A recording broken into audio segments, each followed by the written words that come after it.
안녕하세요. 박지영 변호사입니다. 오늘은 오랜만에 소개하는 코너인데요. 영화로 보는 법이야기 시간입니다.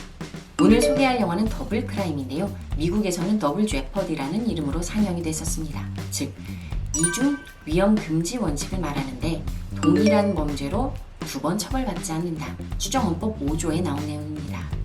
우리나라에서는 일사부재리 원칙이라고 해서 헌법 13조에 나와 있습니다. 영화를 간략하게 소개하자면 한 부유한 가정이 있습니다. 엄마, 아빠, 아이가 있고요.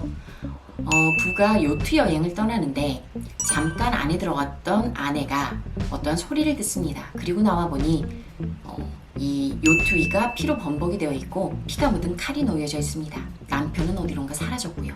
그래서 이 칼이 뭔가 집어서 살펴보던 즈음에 해경이 도착을 하고 여자는 남편을 살해한 살인범으로 몰려서 결국 형을 선고받게 됩니다.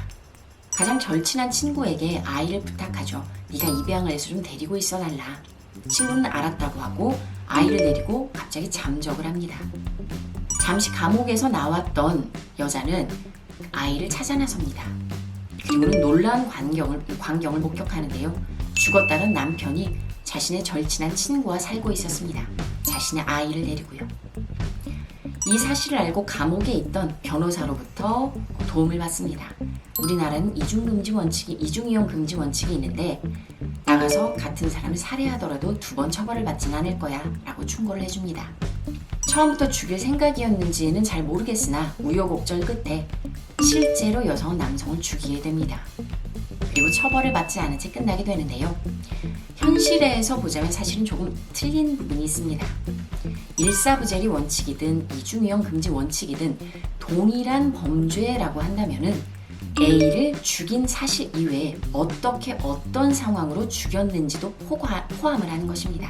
따라서 요트 위에서 칼로 죽인 사실과 그 이외에 다른 장소에서 다른 정황으로 죽인 사실은 서로 동일한 범죄가 아닌 것이 됩니다.